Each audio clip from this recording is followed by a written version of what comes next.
Welcome to Now Innovating, a Research to Impact series at the University of Calgary. I'm your host, Julia McGregor. This episode, I speak with Dr. Hadis Karimipour, a Canada Research Chair in Secure and Resilient Cyber-Physical Systems and an Associate Professor in the Schulich School of Engineering. We discuss cyber threats to critical infrastructure like utility centers, transportation systems, and hospital networks, and the novel approaches her research is exploring to detect and prevent these cyber attacks.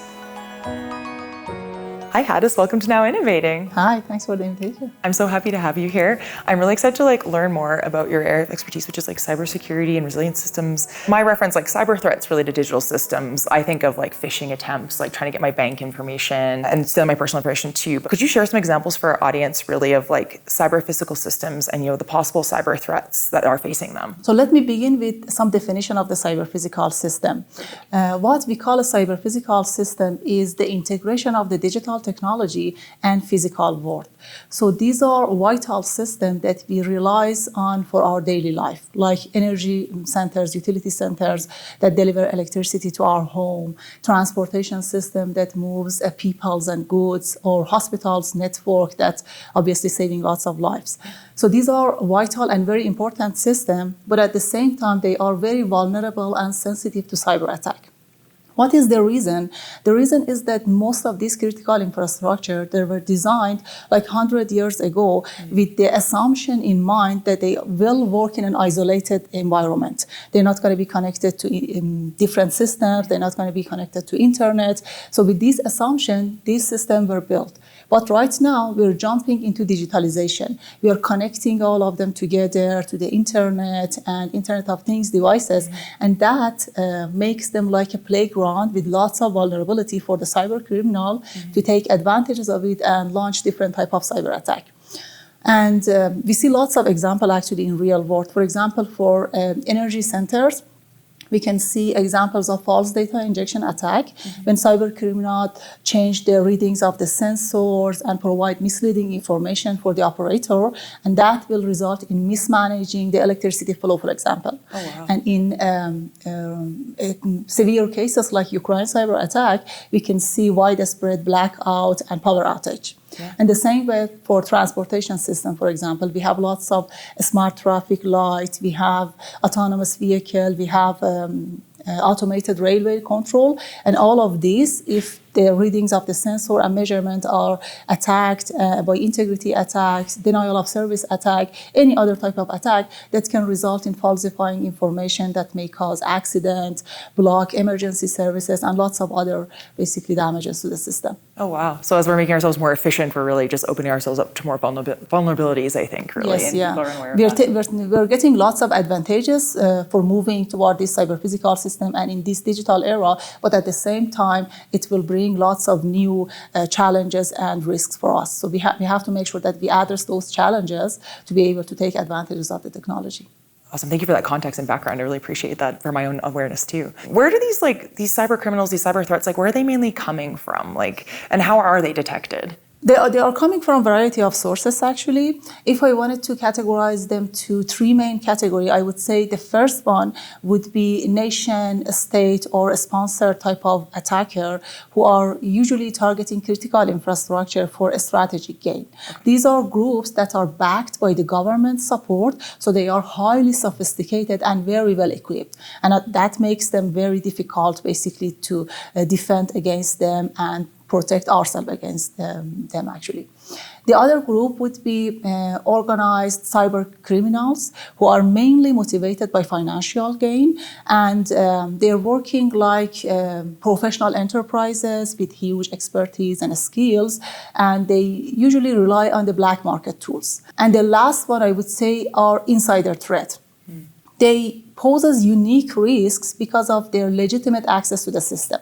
And their level of sophistication can vary. It could be like just a negligent employee who mistakenly caused a vulnerability and a cyber attack, open a door for a cyber attack in the system, or could be an angry employee, an insider threat that leverage all those unique knowledges to run a high profile and basically an attack with a huge impact in the system. So we have different groups of the attacker with different level of sophistication. Traditionally, how we defend them was mainly relying on IT technology, relying on network traffic, analyzing IT log and information like this. But nowadays, modern cybersecurity mainly relied in a layered approach and integrate threat intelligence, behavioral analytic, dynamic monitoring, and things like that. For instance, with AI, we are able to see lots of complicated and complex patterns in the system. We can analyze them in detail, and that will help us to know about possibility of the cyber attack a lot faster than traditional tools. Or when we see problem from different angle in a multi-layer basically approach, we can see changes in the digital basically level of the system, and at the same time changes in the physical layer, like fluctuation of the voltage. So that will give you extra insight about possibility of the attack, where it happened, how it happened, from which group it's coming.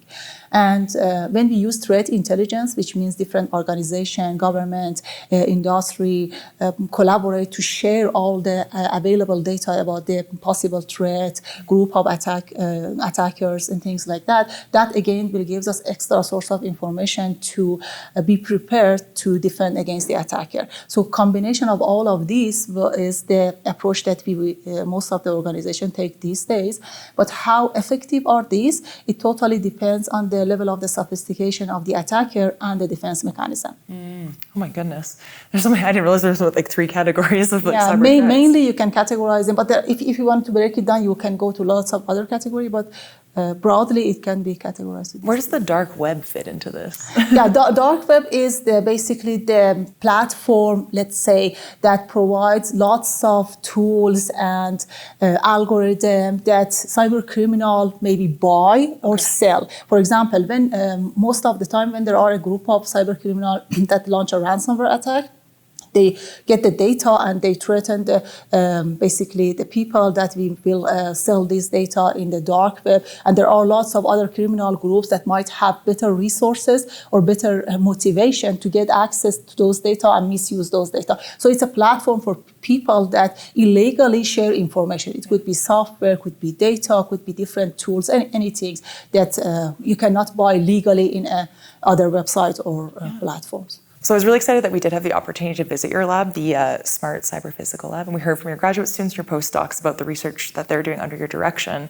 I would love now if you could tell us more about the novel approaches that you're exploring to, prevent cyber attacks. In my team, we are taking several different novel approaches, and I will explain a couple of them here, just generally, not too technical.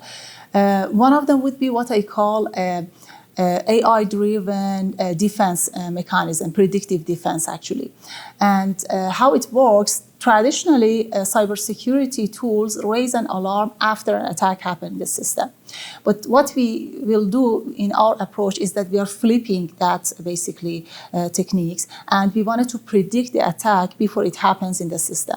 It's kind of like the same things that we do with the weather forecast. We use wind data, temperature, humidity, and all this information to predict possibility of a storm. So the same way, we employ different AI and we develop different AI algorithm to analyze patterns of any suspicious activity in the system dynamically, and that will give us the information and insight to predict a possibility of a cyber storm in the system. Wow. So that way we can save time to basically take care of any vulnerability in the system or be prepared if the attack happens, so we can isolate it faster and prevent propagation in the system.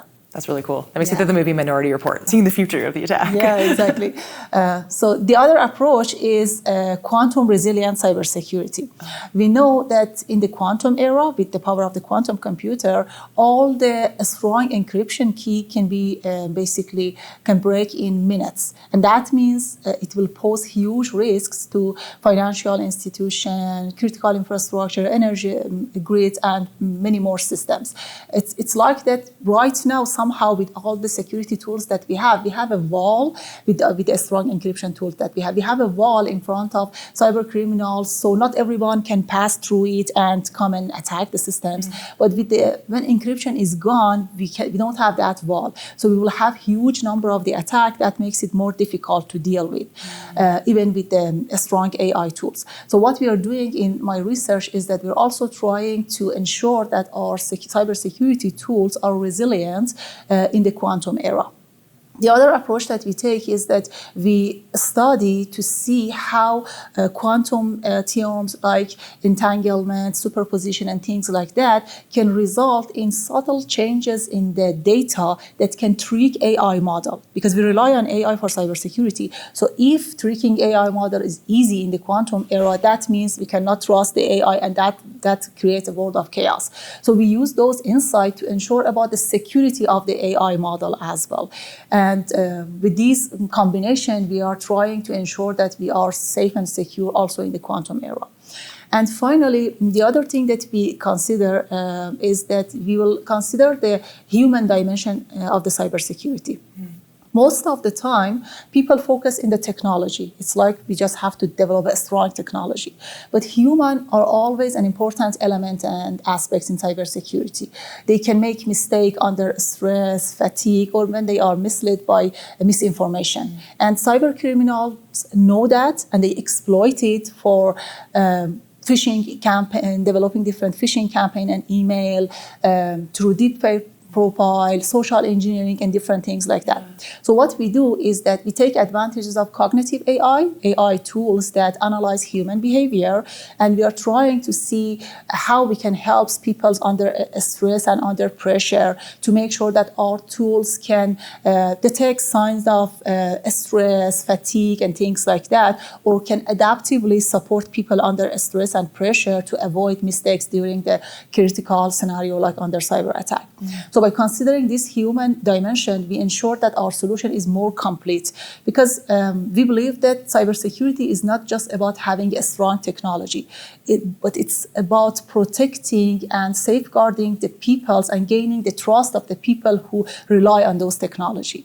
So these are a few examples of the approach that we take. So generally, we believe that we should not only detect an attack, we have to expect it, we have to predict it, we have to protect our system against technology of tomorrow, and we have to ensure that we gain people trust and support people who are basically relying on our technology. Wow, those approaches are fantastic. That's so cool that you're doing all that work. So you're predicting using quantum. I didn't realize you're using quantum in cybersecurity. I guess with those approaches you're doing, can you tell us about the impact that your work has had on maybe cybersecurity policy in Canada or beyond? Honestly, this is one of the important things and something that I value a lot for my work, to make sure that we make a bridge between research in the lab and real world impact. And we try lots of different ways to ensure that by participating in different events, showcasing our basically achievements and tools in different environments to ensure that it reach a broad audience. And we see different basically signs that shows we were successful so far. For example, several of our publications have been cited by European Commission and World Bank, which shows the impact of the work in national and global policy making. Wow. And I also personally always participate in different committee like Standard Council of Canada and other policymaking committee. And I try to ensure that what we are developing and deploying is used in a responsible and ethical and internationally interoperable way. And on top of it, we also value a lot commercialization. And I always recommend my students, when they wanted to pick a topic for their research, I always recommend them to go through different maybe industry and search to see what are the challenges that they're facing, maybe interview with them, just look at the website, any data that's available. So you can pick something that will help the actual basically problem in the real world. And different people in the team are working in commercializing different tools and platform that we are developing, different AI algorithm, AI models. If I wanted to mention examples, it would be a quantum AI cybersecurity platform that we are developing for critical infrastructure, and Sync, which is a platform we are working on for the intervention, AI-based intervention planning.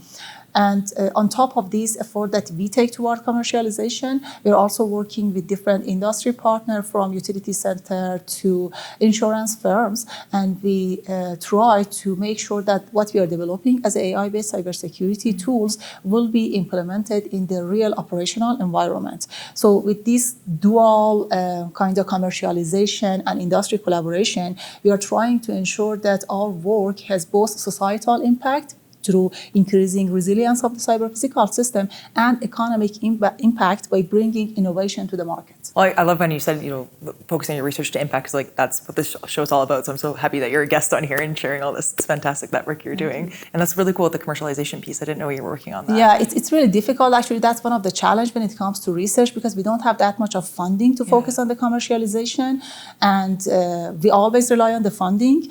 But recently we were successful to get several sources that support us to commercialize what we do in the lab. So we're using those resources to take our product to the market. As you said too, like with your research being like used on European policy and cited of that, and your own like work on policy and committees, like you've been recognized internationally really for your expertise in cybersecurity. And you are Canada Research Chair in Secure and Resilient Cyber Physical Systems. So how do you foresee the global cybersecurity landscape kind of, changing, as you're talking about, advancements in like AI is being hacked and tricked, and like with quantum applications and machine learning, like how do you see this evolving as it goes forward? I believe that we cannot ignore the fact that technology like AI are changing the cybersecurity landscape. But I believe that AI specifically is a double-edged sword. On the defensive side, it will give us huge power to react against the attack, to protect ourselves, to neutralize attack, to develop systems that are automated, self-healing, to have infrastructure that can detect the attack, sense it, predict it, and then regain their normal operation. But on the offensive side, also, the attacker won't stand still. They take advantages of the AI to develop highly personalized phishing campaign, deepfake profile, malware that can basically dynamically change their features so they can easily evade traditional systems. So what we see would be a battle of AI against AI. But again, I believe that future of the cybersecurity won't only be won by AI. If we only focus in AI, we will basically suffer a lot. What I think is that we have to rethink the way that we design and manage the system. So it can start with having architecture like zero trust architecture, when we don't trust anything in the system, any users, any systems, any component in the system. We wanted to authenticate everything. So what we have to do is that we have to ensure that cybersecurity is considered in the design step. It should not be an afterthought. What's happening right now is that we design something and then we wanted to add cybersecurity component or feature to it, but it's not going to work. Yeah, we're going backwards. Yeah, exactly. And at the same time, we have to ensure that the system will be designed resilient. They would be able to recover from the attack and gain back to their normal operation. That's also important. And ultimately, I think the global winner would be those people that combine innovation with policy, governance, ethics, and everything. That's the only way that we can make sure that we have a digital future that is safe and secure. So, and if I wanted to phrase it differently, I would say cybersecurity is not only protecting the machine. It's protecting people's trust and safeguarding people's trust in the system that they rely on in their daily life. If we ensure that we design with innovation, responsibility, collaboration, and basically ethics in our mind and resilience, that way we can have a safe and secure digital future. I love that. That's a great note to end on. Thank you so much, Hadis, for joining me today. It's been an absolute pleasure learning more about your work. Thank you very much for the invitation. I really enjoyed being here. It's astounding the importance of cybersecurity and the efforts to protect critical infrastructure and advance policy in this space. While we still need to be cognizant of our ever-growing digital worlds and efforts to protect ourselves at home from cyber criminals. You can find links in the episode description to learn more about Hadis's research. And to learn how to move your research to impact in the UCalgary innovation ecosystem, visit ucalgary.ca/innovation.